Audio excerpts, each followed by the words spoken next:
There'll never be another guy like that. Open-minded artist, popular performer. It's kind of like knowing Will Rogers or something, you know. Welcome to The Hook, where music and art come together with the people that created it. I'm Johni. I'm Jess.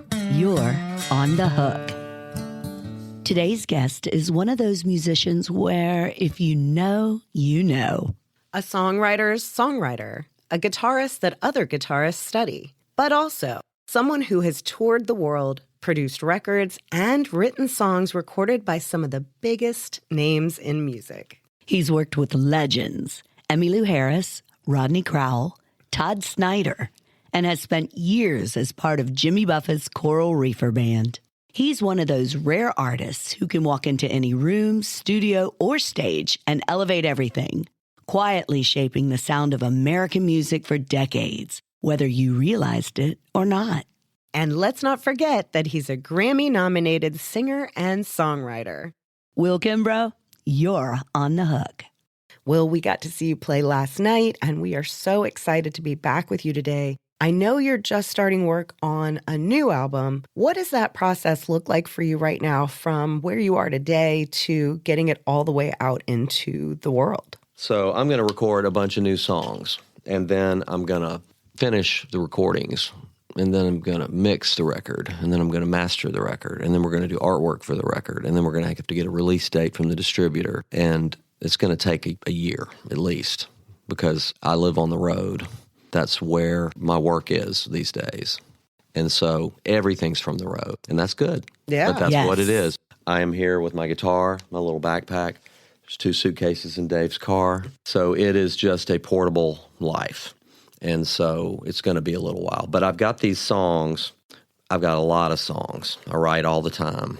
And it's going to be a dizzying amount of information in this podcast because I've been doing this for over 40 years, like putting music out into the world, released music. And I'm not famous. I'm a creative. I write, perform, produce. This is really my 41st year of having records out in the world. I've just lived the dream. I wrote for 30 years with Todd Snider. I've toured and sung harmony and played lead guitar for Emmylou Harris and Rodney Crowell and Jimmy and Todd. It just keeps going on, you know. I've been thinking about this since we started the podcast, and a lot of the people we're talking to, and you in particular, have contributed so much to the music that we all listen to, to artists that we all know really well. Yeah. But I think there's something kind of beautiful being that well known in the industry and that big of a contributor, but without having to actually deal with the level of fame that can be debilitating. Oh, it's fantastic. I remember I was working on Jimmy Buffett record. I think it was the record Life on the Flip Side. So it was early 2020 before COVID. So January 2020, we're in Key West, and we were going to go get some lunch. And Jimmy Buffett would just ride his bike around Key West. He put a hat on and some sunglasses, and he didn't particularly try to hide the fact that he was who he was. You know, he didn't have like some weird hat on, but somebody spotted him. And all of a sudden, there was a crowd outside the studio. Now, his studio is and was right down by the docks. That's where he wanted it to be, right in the middle of everything. And so all of a sudden, there had to be a plan B, right. You know? And I remember thinking, wow, he's got to do that from time to time, even though he's really trying just to be out among the people and have a normal life. And there's a gratitude for not being famous.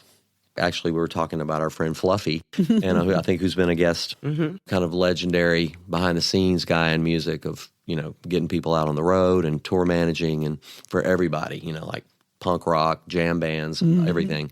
I believe the Rolling Stones, too. Yeah, and so Johnny Rotten, you know. Yeah. He was telling me last night about going to buy toothpaste and a toothbrush with Johnny Rotten, who, if you don't know, was the lead singer of the Sex Pistols. And if you don't know them, you should check it out because it's legendary. Yeah. For a good reason. It's amazing. And he probably needed a toothbrush. Well, that's why he's called Johnny Rotten. But that's a story you can ask Fluffy the next time he's on. So Fluffy and I were talking about that. We said, sometimes the only thing worse than not having a hit song is having a hit song. Especially if it's the only one you have. It might have bought your house and your boat or paid for your second divorce or whatever. The Pina Colada song. That's what I think of for that. Although that guy went on to be a massively successful Broadway Did he? writer. He wrote shows. Rupert Holmes. He had that song, which actually is one of the great guilty pleasures, right? Oh, amazing. People like pina colada, you know. I would listen to that pregnant and cry. Yeah, I don't know why. Yeah, it's fantastic. And it should be like show tune music. It's that borderline goofy and lame and at the same time genius. That's just part of music, right? Well, let me tell you about this new record that I'm going to work on. I have to choose from all these songs, and it could be one of, really, to me, 3 records. One of 3 I've got to pick. And I'm in the process of it. Because as soon as you make that list of what it's going to be, then your brain goes, but what if it's the other thing? Or my brain, not your brain, because I'm not using your brain. Our brain would probably do that, too. I'm experiencing your brains right now, but I only have mine. So what I want to do, number one, some of these songs, like, for instance, I wrote this song with Jimmy Buffett called Bubbles Up that was like kind of, it turned out to be this sort of swan song to his fans. That's sort of his message to them. That's how it's perceived. I don't know if that's what it was, even though I wrote it with him, because Jimmy Buffett wasn't a guy that was telling me why he was writing a song or why he had an idea for a song. I just dove in and we wrote it together, because that's the way that works. You don't go, why? Why are you writing this song, Jimmy? You just go, okay, all right. And then you get the guitar out and the notebook out, and you just start hammering away and try to be as open as you can be without fear, because he gave me the idea and let me run with it alone at home before I sent it to him, because he was still in the, as we all know, he died of a form of cancer, and so he was getting treated at that point. He didn't know it necessarily, but he had less than a year to live, and so he had to go to these treatments and travel all the time. So what that did for me was, and for the song, and there was 5 songs we wrote for that record, the last record that he made, was that he utterly trusted me. I got it. And after 20 years of writing with him, I finally understood that he trusted me to be me, and that's what he wanted. He didn't want me to sit around and make a margarita and sit by the pool and pretend I'm Jimmy Buffett. He wanted me to be me and then give him something, and then he could be himself and add himself to it, which was amazing, because he's one of the best songwriters ever and one of the most beloved storytellers and sort of charismatic characters of a lifestyle. He's a legend. And he was a legend when he was alive. But I didn't let the weight of that stop me at that point. I just understood that he trusted me, and I took joy in that. And it enabled me just to write a whole song for him and go, change whatever you want. You asked me to run with it. Here's 4 minutes of verses and choruses of this song, Bubbles Up. When this world starts reeling from that pressure drop feeling, just treading water these days, there's a way to feel better, be well set to weather the storms till the sun shines again. When your compass is spinning and you're lost on the way, like a leaf in the wind, friend, hear me when I say, bubbles up, they will point you towards home.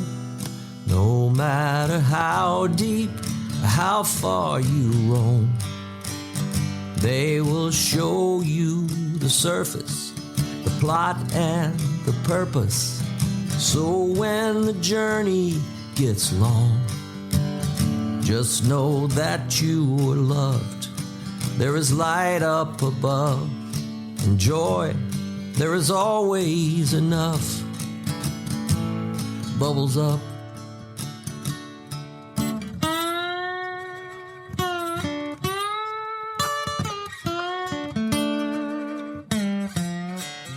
And he wrote me the nicest note.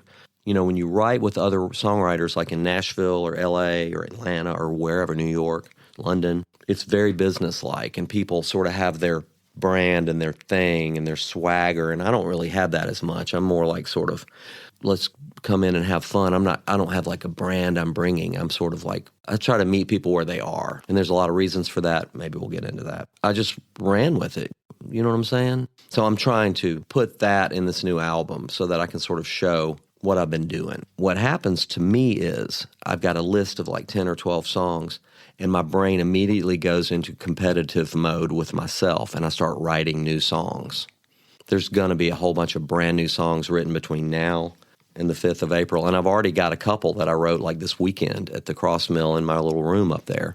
Nice. While I was drinking coffee and trying to warm up and wake up, and you can hear my voice. I've been singing all these shows, so I'm kind of like, bleh. But I'm from Mobile, Alabama, and that's really like the original Mardi Gras in America. And I know people in New Orleans are always sick of hearing that, but it's just sort of a fact.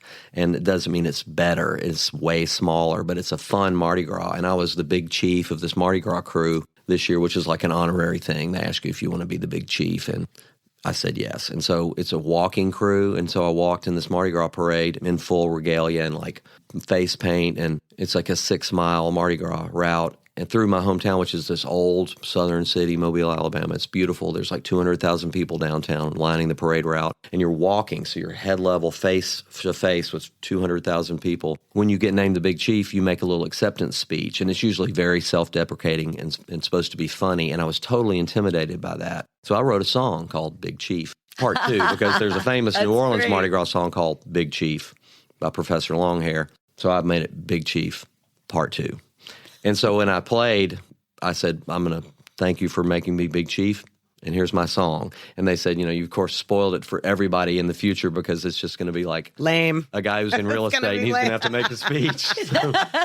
I'm going to do my Bubbles Up song, which I have to say while I'm tooting the horn of the song and Jimmy Buffett, was that when Jimmy passed, the first thing that I saw was, of course, the outpouring of grief and love from his fans and people that I've met through Jimmy over the years. But Paul McCartney had become friends with Jimmy because they both had homes in the Hamptons and Sag Harbor. They're peers of rock stars and living in Sag Harbor. But McCartney went to Jimmy's bedside when he was in his last few days and sat up all night with him and played him songs. Can you imagine? Jimmy said, I'm making a new record. I've made a new record, and it's going to come out. And he played him Bubbles Up.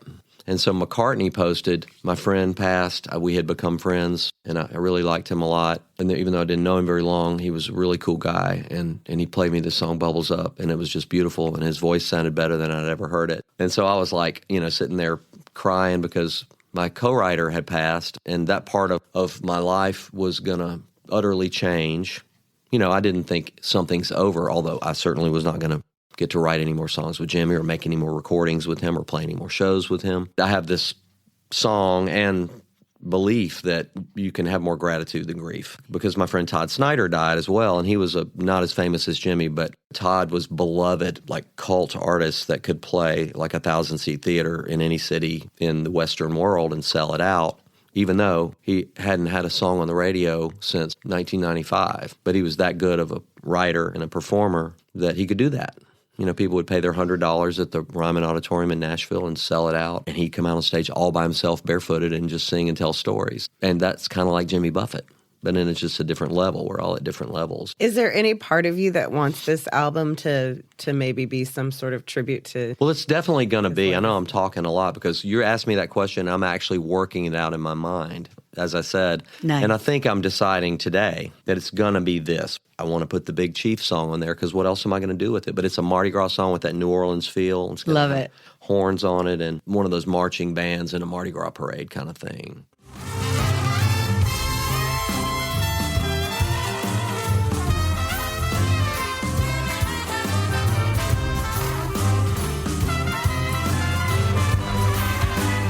And my version of Bubbles Up, because I want to go play the shows and tell the story. Of course, I want to sell the record, but this record will tell this story. And I've got a song called Gratitude and Grief that I wrote after Todd Snider passed. And it's been, I put it out there on like Bandcamp, just a recording I did like in a hotel room while I was on the road, like a couple of days after Todd passed. It just says, if I know one thing is true, I have more gratitude than grief, meaning I miss my friend, but gosh, I'm just more glad that I got to have 30 years of friendship and creativity to witness somebody that good at what they do and be with them and get to perform all kind of, we did Conan O'Brien and David Letterman and Jay Leno and Austin City Limits and opened for Jimmy Buffett and played shows of our own all over the place. We got to go to Europe and play for people that already knew his songs when his first album had just come out, Not everybody gets to do that. Even though I live in Nashville among a community of musicians and you can be a little bit jaded. Like, yeah, we were playing this festival the other day for 100,000 people and my guitar struck, blah, blah, blah, But who gets to do this? Hardly anybody gets to do what I've gotten to do. practicing gratitude so that I treasure it more. So my new album will have these songs I wrote with Jimmy. I found a song I wrote with Todd like 30 years ago that we never did anything with, and it was kind of a beloved, crazy road story out in Santa Cruz, California, playing a festival out there. By the way, my first roller coaster ride was in Santa Cruz, California. This song is really about another kind of roller coaster ride, a roller coaster ride of the mind. Cool. I'll just say this. There's fun, and we hear podcasts or interviews or read books and read magazine articles about particularly people that do music. The story of the Santa Cruz song is we played Sacramento, and then we had to drive to Santa Cruz, and we didn't have a bus. We had a van, and so we had to drive. We played a show. We packed up our gear. We got paid. We checked out of our hotel, and it's like 1 o'clock in the morning or 2 o'clock in the morning, and we have to drive to Santa Cruz. And it's not a way you want to live all the time, because at some point, bad things will happen when you don't get to sleep at all. So we drove to Santa Cruz, and we had to play at like 9:30, 10 o'clock in the morning at this festival. I mean, you've been there, so it's a summer day. It's gorgeous. It's not hot. It's like 65 degrees, and there's like 5,000 people out there just happy. I don't know if it's correct to call it the Central Coast of California, but whatever. It's gorgeous. It's a perfect surfing USA, and we were made so welcome. And then we just played, and you could have gone back to the hotel and crashed out at that point at like noon or 1 in the afternoon, but instead we had a whole epic thing. So you'll have to hear the song.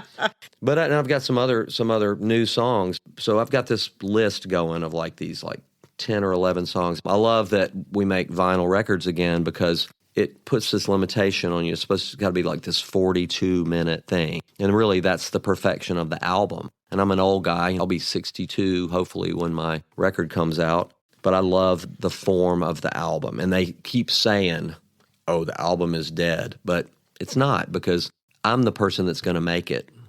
It's like saying the novel is dead, and then there's 8,000 novels published every year. So somebody's gig is to tell you that some genre is dead. That's their gig. My gig is to say, I got a new group of songs that fit together for a reason. So I'm doing that.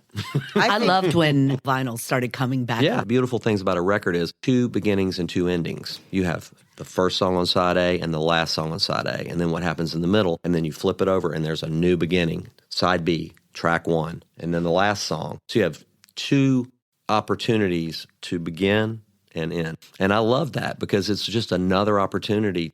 Even though you hope people will listen to it a million times, that first time is beautiful. And even the person that loves the record will play it for somebody and then flip it over and play it again. And it doesn't mean that everybody in the world, it's not an ego thing, like I'm so great and everybody's going to love it. It's more like I'm excited that they're going to hear the way it starts and the way, and well, it fits into the whole storytelling narrative to have it presented. Yeah, so this story is about where I'm from and what it means to be from Mobile. And that's where Jimmy was from down there, too. He's from Pascagoula, Mississippi, which is on the Gulf Coast. And Mobile, he went to high school in Mobile and had that coastal life, and he pursued it his whole life, so it started there for him. And in his family, his grandfather was like a boat captain, old-fashioned boat captain, and so it's a very romantic story. So I'm just tying it into that. I've got a song kind of about hurricanes, and how you can even be kind of grateful for hurricane season too, because I got a line in there that says, when the power goes out. In Nashville, we have more like tornadoes and ice storms, but like hurricane season is kind of romantic. It's also terrible. I have a line that says, I kind of like it when the power's down, so I don't have to watch the news. And then I said, John Prine, Jerry Jeff, and Jimmy Buffett, that's a lot to lose. Because at that time, those were the folks that had just recently sort of passed in my life. And it's a lot of thought. It's also a way to make it rhyme. How do I rhyme? Watch the news. And then I thought, well, we just lost John Prine, Jerry Jeff Walker, and Jimmy Buffett. So that's a lot to lose. So I just put it in there. That's one of my things I've learned over the years is just write down what you're intending to say in a song. Just write that literally down. And you may change it and make it more flowery or poetic, or maybe not. Because if you listen to your favorite songs that you've been listening to your whole life, sometimes they're a lot plainer than you think. It's just that when you hear it, it created this magic in your heart and your mind, and it's been that way your whole life. Like when I listened to After the Gold Rush by Neil Young, or I listened to The Son of a Sailor by Jimmy Buffett, or I listened to All Along the Watchtower by Jimi Hendrix, which is him covering a Bob Dylan song. And then that'll make you go listen to the Bob Dylan version. You know what I mean? It's like just such a fun thing to have in your life. We all have it. Technology is weird and takes over our lives, but it also is this opportunity to go down these really cool rabbit holes. And I'm definitely a rabbit hole guy. I want to know what you do to actually shut your brain down. You're on the hook with Johni and Jess. If you're a musician, artist, or creative, your website shouldn't look like an afterthought. Your brand is your stage, and your website is often the first place people decide if you're the real deal. River City Consulting builds websites specifically for creatives, musicians, performers, and artists who need an online presence that matches their talent. They're also the official website agency for the Hook podcast. Learn more at rivercityamplified.com. That's rivercityamplified.com. And use promo code The Hook for serious savings.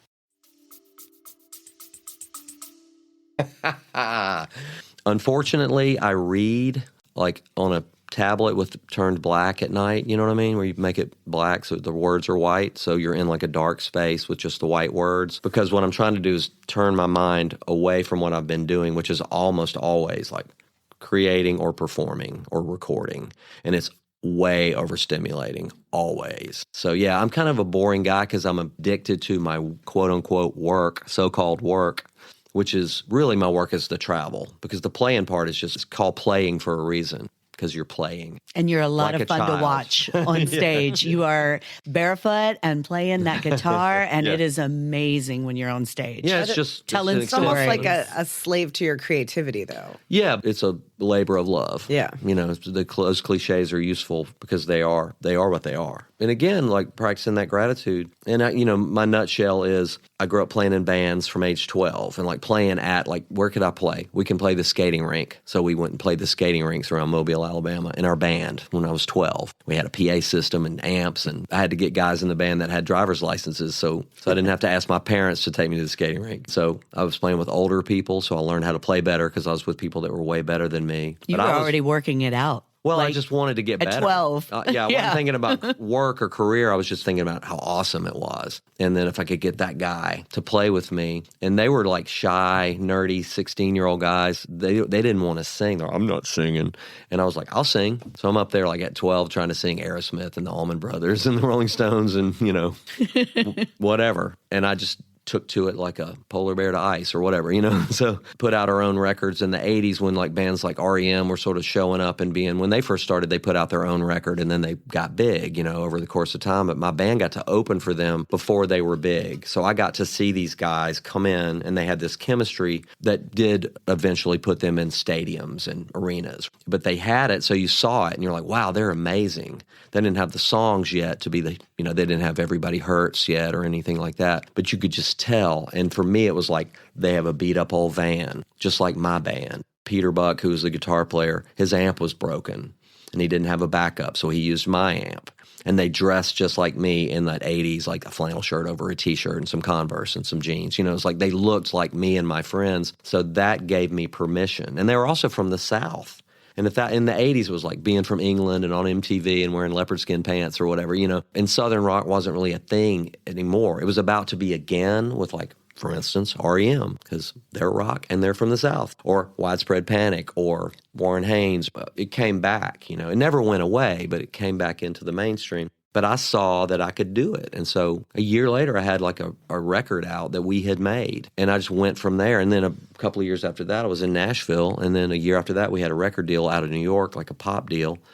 And then 2 years after that, they dropped us like a hot potato. And then a year after that, I was signed to John Prine's label, and he's another hero. So I was back in Nashville with like the singer-songwriter world, no longer trying to be in like the pop world, because I'd been put through the machine and sort of popped out the other end. There's two shoots come out where you had a hit, the one where you didn't have a hit. But as it turns out, not having a hit left me free to continue to become who I am. We love it. it. So crazy how sometimes the things that happen that feel like the hardest end up being the absolute best thing that could have happened to you. Yeah, and so I had my band with John Prine's label. I was like 30 years old at that point, and I'd been playing music pretty much full time since I was 12. So I was a little bit burned out of being in bands and having to have this democratic process of like the set list or what we're going to do. And I just wanted to be like the solo artist and in charge of my own. And plus I'd met and married my wife. And we're still together, 33 years later. And we got 2 grown daughters. So then Todd Snider came in my life. He was signed to Jimmy Buffett's label, Margaritaville Records. This is 1994. And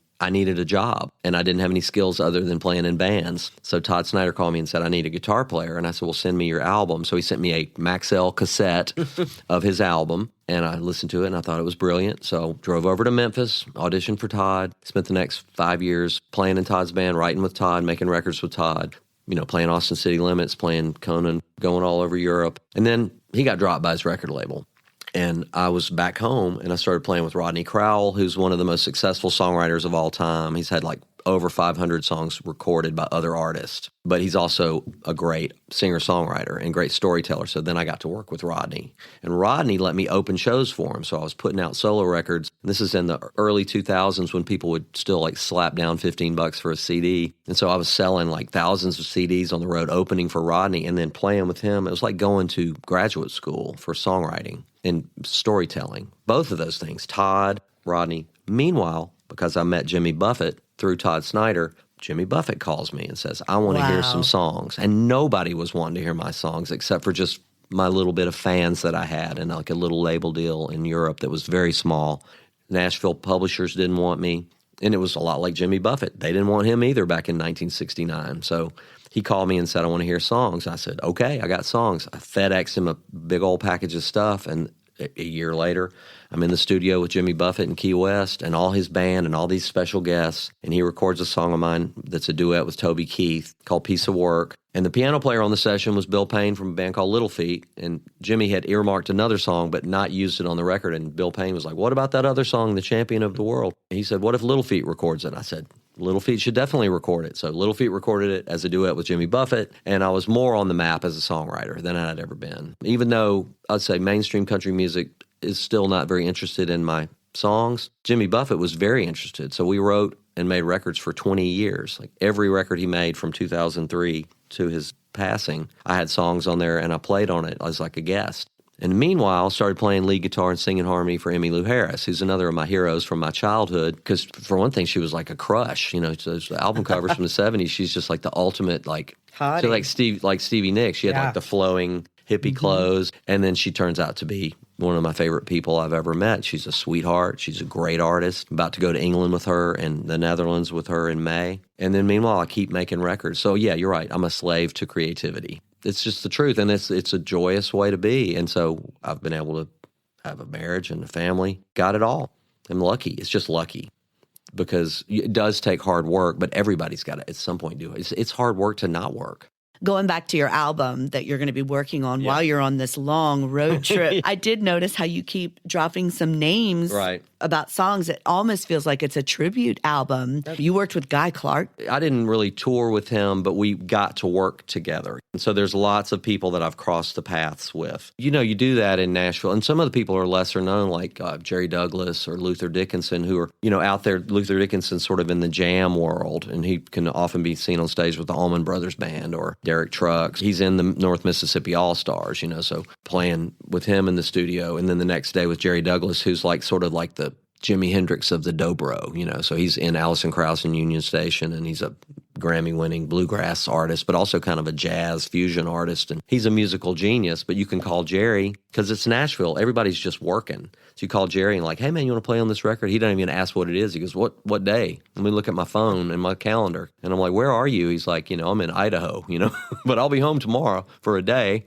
Then I got to go to, you know, Sweden. So it sounds jet set, but it is only jet because you have to get on a jet and then set until it gets there. But the romance is still there with, like, you'll see Jerry Douglas at the airport and he's getting his stuff and like carrying like 4 bags and a gig bag on his back. And he's the best dobro player who ever lived, which is a weird, obscure thing. Nevertheless, Alison Krauss leans on him heavily, you know, and so has everybody else that needed a dobro player. That's the first person they think of. He's like Yo-Yo Ma for the cello, you know what I mean? And he's made records with Yo-Yo Ma.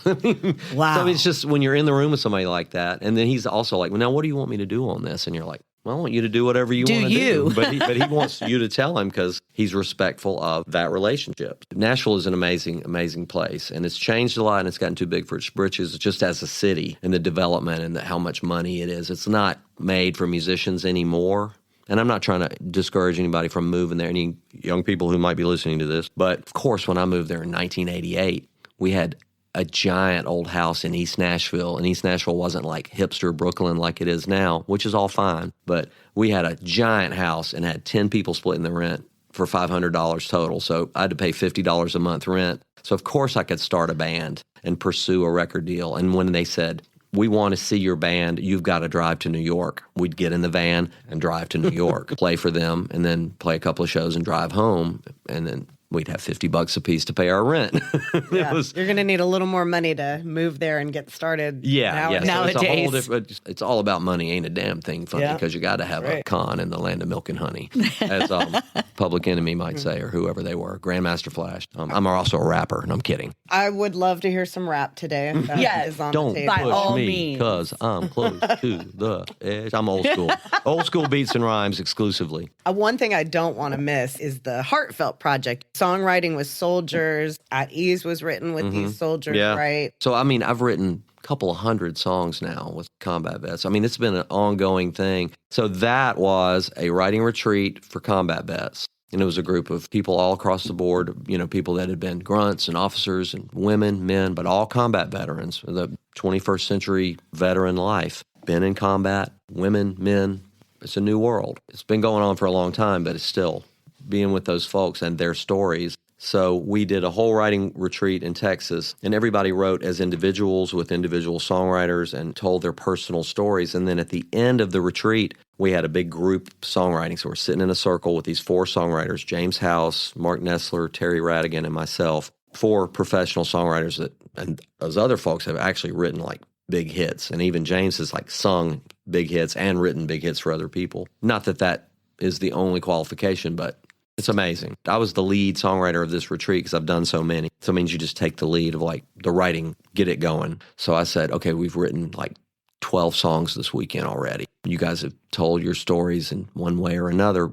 As a group, put your heads together. What do you want to do today? What have we not done for this last song? And they said, we haven't specifically talked about all the people that didn't come back with us, or all the people that came back and didn't make it through, because veteran suicide is this epidemic that's been going on for decades. So the people that came back home in one piece but didn't make it. And also people that haven't been able to, they said, do something like this where you're in a safe place to tell your story and not be judged and have it made into something creative. And so we said, that's a big group of people you're talking about. And they said, we just want to tell them that they can lay their burden down. And in the military, they say, at ease. You're not working anymore. You're not at attention. And they said, and then we were like, oh, at ease, my friends, at ease. Lay your burden down. Take a breath and rest in the new faith that you found. We came in as strangers. We're gathered here as for, I'm going to cry. I did. When I was listening to it, I literally teared up. Yeah, I mean, it's such so a simple. beautiful song.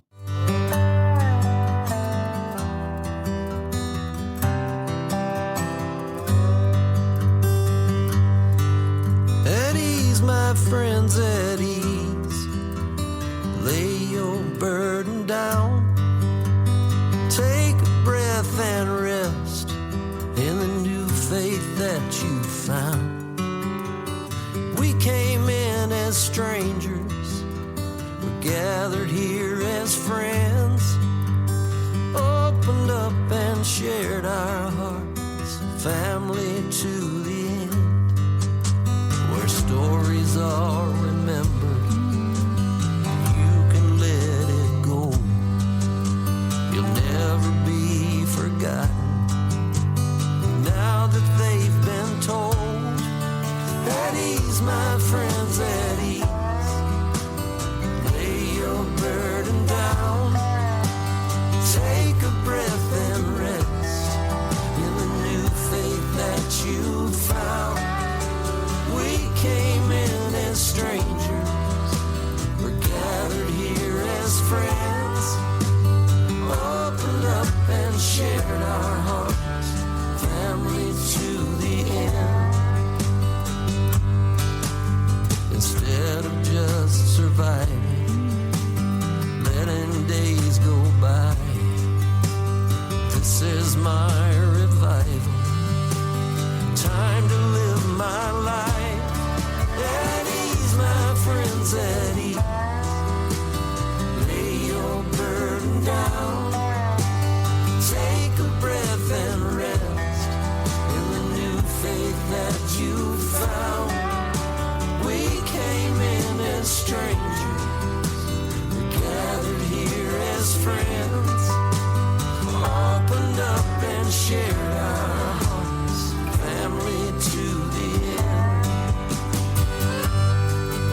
the MO of Songwriting with Soldiers. Finish the song, use their words. Don't ever judge or interpret. Just write it down and finish the song and use their words, and don't F it up. That's my training, a lifetime of songwriting, and then remember that. This is their thing, and it's to be treated with kid gloves, but you also have to charge in there and do it because you only have a couple of hours to do it.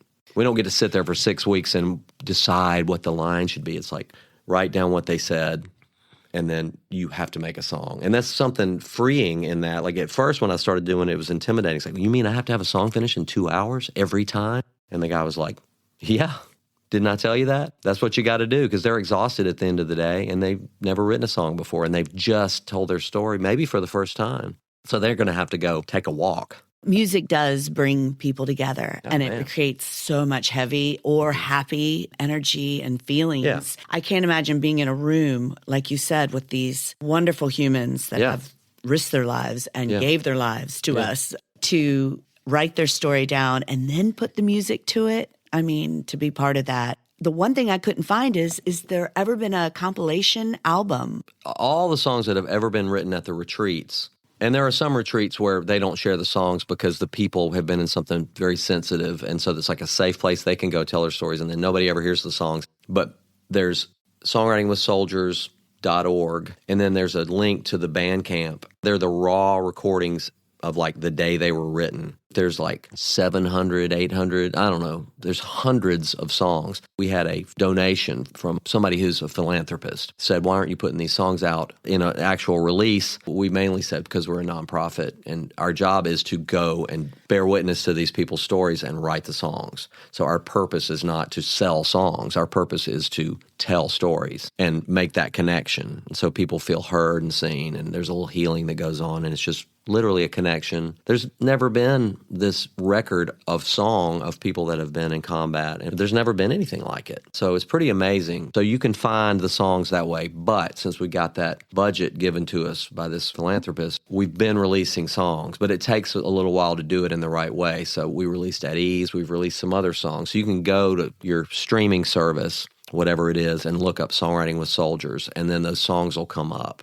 And I just produced 3 more songs for other songwriters, and those songs are coming out. So we're in the process of it. The next thing is to release a physical album. I was in Georgia last week and wrote a song with a group, because we also work with an organization called Boulder Crest Foundation, and they're all combat vets that want to help veterans, and they've started doing this post-traumatic growth work, which is a really powerful kind of new way to treat trauma. It's more about underlining the strengths that what you've gone through has given you and learning to bring those things with you. It's really cool, and teaching people things that they can do with things that happen with PTS, post-traumatic stress, anxiety, panic, rage, like teaching people literally to meditate and people to practice mindfulness and gratitude. And it sounds woo-woo to say that in a way, but it's powerful. They do equine therapy with horses. I never knew this. I just thought it was cool to be with horses, and it must be awesome.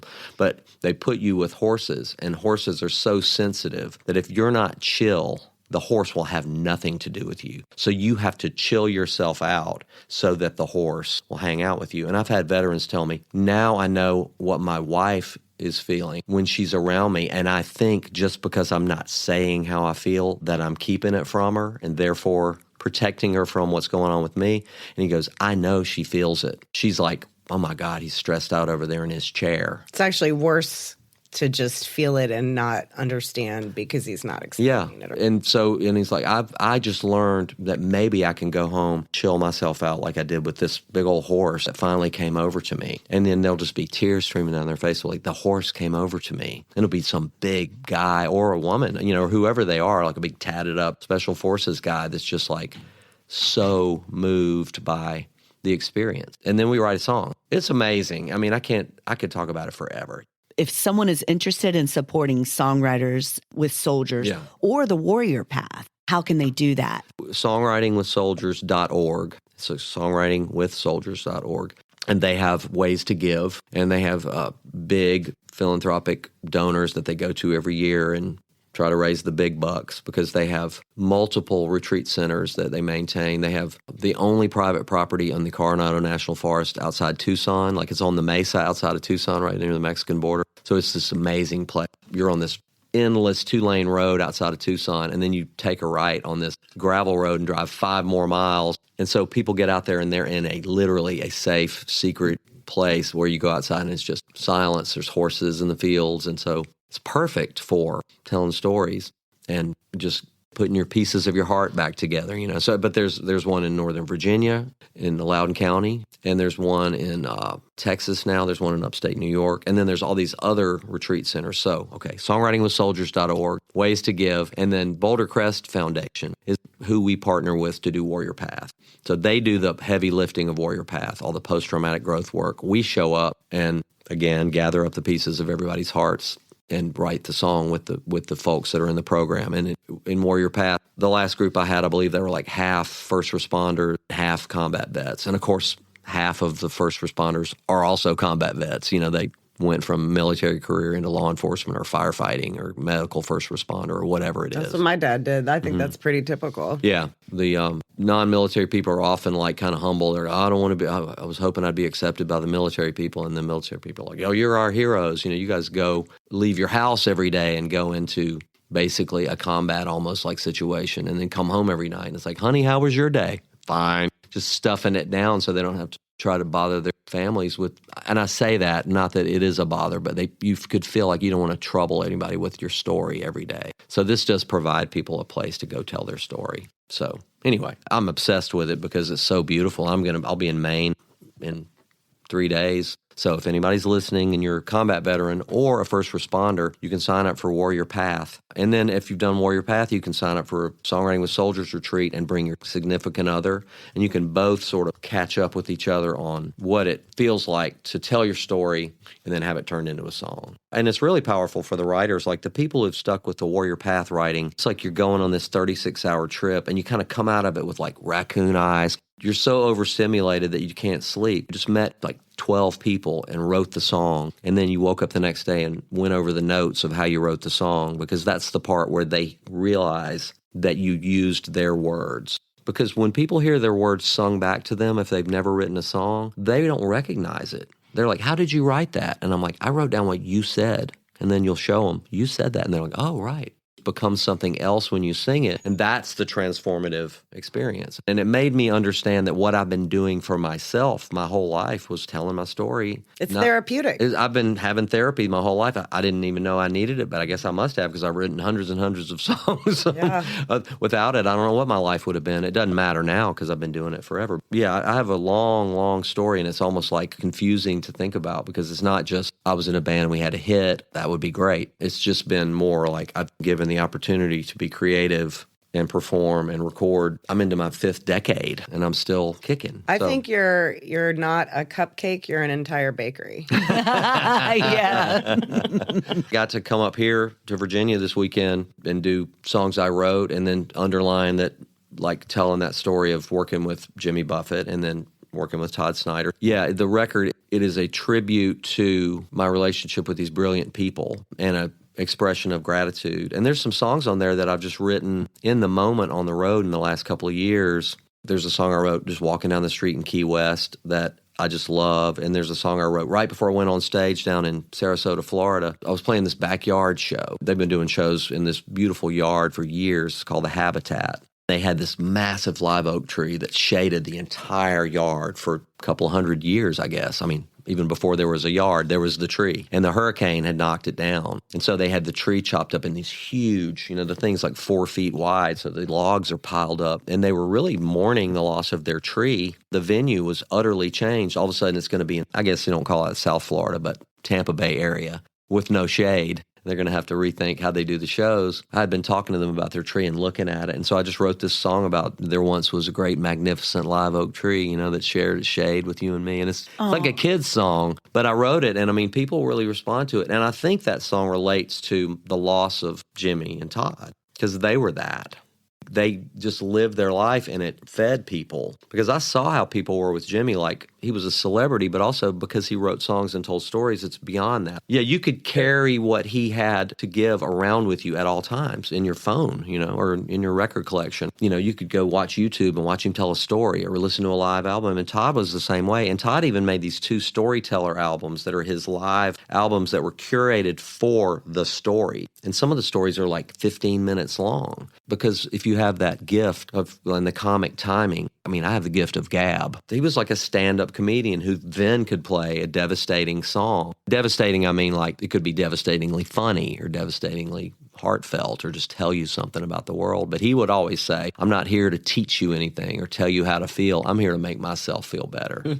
With artists like Jimmy Buffett and Todd Snider, you felt like they were singing your story. That's powerful. And I don't know whether I do that or not. You do. Okay, good. I do that too.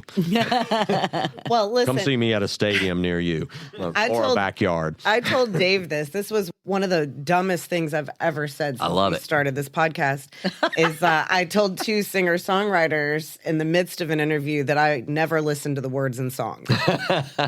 Oh, yeah, I remember that. But the reason is really just because I am very ADD and I get so caught up in the feeling that I can't concentrate on the words. I'm just feeling the feeling. But like I told Dave the other night, I've been very intentional about trying to really listen. And it's amazing how much focus I need in order to do that. But I've been training since that comment was made 6-8 weeks ago. And so we drove to Williamsburg yesterday and we knew we were going to be meeting you Friday night. So we started listening to some of your music and I'm like taking my new skills and I'm listening to the words. And I realized that when you're listening to the words and you're feeling it, first of all, it's way more intense and it's so much better and more awesome. But I was just giggling and having the best time listening to your stories. And it really, truly did give me the same feeling that I have with people like Buffett. For me, it's Bob Marley. I'm Stevie Nicks. Those type of storytellers. You're right there for me and one of the best I've actually ever heard. And the music tells a story too. That's the thing with me. Like, I'm a music guy, but I also love words. And I didn't ever think they were separate, in a song. But I could play along with all the hit songs of the last 40 years because I've got a musical brain and I've been listening and I've got a good ear and I can catch up and play songs. But I don't know all the words to all those songs, even though I've written hundreds of songs with lyrics. One thing that my dad had dementia, and so I was trying to get back home. I live like 400 miles from my hometown, so I was just driving that route like several times a month and on the road. So that was like a really intense road time in my life for my mom and my sister and me. We got even closer and it was great. And when my dad passed, it was sad, but it was his time. But I started writing in the car, just talking into my phone. And so when I got where I was going, I would have lyrics. And then I could just get the instrument and make music for the lyrics. And I started to really treasure the words on their own because they were like a gift to myself when I got where I was going. And I don't know if that's hard to understand, but I use that with the veterans too. Like the first couple of times I did it, I'd get the guitar out and like, now we're going to write a song. Tell me your story. It worked. But if you started the music before you had some words, you could paint yourself into a corner because you fall in love with your first idea and you don't want to let it go. Now I sit there and I say, there's an instrument in that case and we're going to get it out in a minute. First, I need to know who you are. And there's like 12 people. So tell me, where are you at today since you've been in this place with these folks for like a week? And so they tell me a little bit and I get around the circle from 12 people, try to manage the time. And then by that time, I've written like 3 pages of notes and there's phrases in there I know have to be in the song. But then I go back and look at them and start pulling them and go, okay, you said this, you said this, you said this. What if the verse said this? Maybe the chorus could be this. You said this phrase and it seems to apply to everybody here, but I got to ask you if you agree. And then you have to get the guitar and just make it up on the spot. So that's the thing when you get back to the room and you're making the notes you took neat enough to making sure that spell check didn't make things sound weird. Typing real fast and just moving on. You look back and you're like, oh my gosh, I gotta correct this because spell check thinks I said my toes are green or whatever. And then make sure the lyrics are legible. I can send them in and they can be printed out and we can go over that process. Here's the notes I took from what y'all said and here's what we took from that and put in the song. So they're literally your words. I didn't write these words. I just put them together and sort of helped make them rhyme. because they'll always say, thank you for writing a song for us. And I'm like, no, it's called Songwriting with Soldiers. We wrote this song together, and then we'll sign like a contract that basically says this is published and we're all the writers on this song. So that also puts a cherry on top and says, we did this together. Like, we're all songwriters. We did this. And it's true. So James House was there, and he is a great singer. I mean, I'm a singer, but he's like one of those guys that's got that scratchy voice. It's just like, I can't do it, but but he started singing it at first. He was like, at ease, my friends, at ease. Lay your burden down. Take a breath and rest in the new faith that you found. We came in as strangers, we're gathered here as friends. Opened up and shared our hearts, family to the end. And just went on from there, and they just said, you know, where stories are remembered, you can let it go. You'll never be forgotten now that they've been told. And it's just what they said. And it just made this beautiful, simple song. And it really does kind of sum up part of what we do as Songwriting with Soldiers. So anyway, I'm lucky, the luckiest guy in the world to get to do it. And I got started in it by playing on an album. I was hired as a studio session musician for Mary Gaucher, who's been Songwriting with Soldiers writer since the beginning, and she has lived a life. She was an orphan and was raised in this Catholic orphanage that's almost like a Gothic movie place. It's a motel, it's a hotel now in New Orleans, like this fancy boutique hotel with like the stone angels on the corners. It's a beautiful place. Mary has had some trauma in her life. She's a sober person now, and she's written a beautiful book called Saved by a Song. It's about becoming a writer and telling her story. She made an album called Rifles and Rosary Beads, which is a song that documents her first few years of working with the combat vets. And so I played on the album, and back to my dad's story, like my dad had passed, my dog died, and then Mary brought me in there to play on that album. I didn't know anything about Songwriting with Soldiers. I mean, she's got a song that goes, who's gonna care for the ones who care for the ones who went to war? So that was like about the spouses that have the veterans come home. Who's gonna care for the ones who care for the ones who went to war? Wow. And there's the war after the war. I mean, the album was nominated for a Grammy in like the folk category, and John Prine won, so she was happy about that. But so the whole time she was telling me the story, and in the middle of the session, she said, why aren't you doing Songwriting with Soldiers work? And I said, well, nobody's asked me. So the next thing I know, the founder, Darden Smith, who's this songwriter from Texas, who started it, the visionary guy, he does all this stuff that's behind the scenes, takes songwriting into these other communities, from corporate creativity work to post-traumatic growth work and all kind of things. He's a genius behind the scenes kind of guy. He's also a great singer-songwriter. Anyway, Darden called me. Turns out Radney Foster, Daryl Scott, Beth Nielsen Chapman, Gary Nicholson, all these people that I knew that are these songwriters, you look them up and they wrote, 20 hits. Beth Nielsen Chapman wrote This Kiss for Faith Hill. It's an amazing community to be part of, and it's made me more part of the Nashville songwriting community. Maybe all songwriters feel a little bit like an outsider, and that's how you're able to be an observer. You know what I mean? Because I know Todd was like a shy guy, extremely uncomfortable in a crowd, and yet he'd get out in front of 1,000 people in his bare feet and tell a 15-minute story, and time would stand still. I mean, think about that, how long that is on a stage to talk and then play the song, and then nobody's let down because the story is so good, the punchline is so funny, and the song is so great. I mean, if you think about it, most songs are about 4 minutes long. Yeah. To give you an idea what 15 minutes Yeah, so he's basically taking 20 minutes of your life while you sit in a chair. And I mean, mesmerized. I've been on stage with him standing next, so that could be real awkward if it's not a good story. You're standing there waiting, but you'd just be like, if you're listening, I have a look on my face like, it's okay to wait through this because the story's so great. Anyway, but I've gotten to do that. So this record is all about gratitude and just telling these stories. Time flies like a jet. Well, this life is swift and sweet. I work 12 to 14 hours at my job 6 days a week. I'm a grown-up now and I've got better things to do. Waste my time on party girls like you. I've got obligations, I've got plans and meetings too. History loves misery, misery loves company. man. Thought I was dependable, but everyone's expendable, and I got outsourced to a foreign land. Yes, I'm a grown-up now.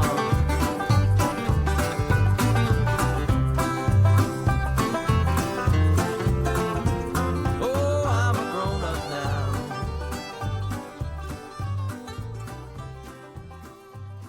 This has been part 1 of From Buffett to Backroads, a life in song with Will Kimbrough. Don't miss part 2, available now on episode 10. If you're creative and listening to this, We want your story, the messy one, the real one. the one you don't usually have the opportunity to share. I'm Johni. I'm Jess. You're on the hook. Make sure to follow us on social media at Johni and Jess on TikTok, and you can find The Hook with Johni and Jess on YouTube, Facebook, and Instagram.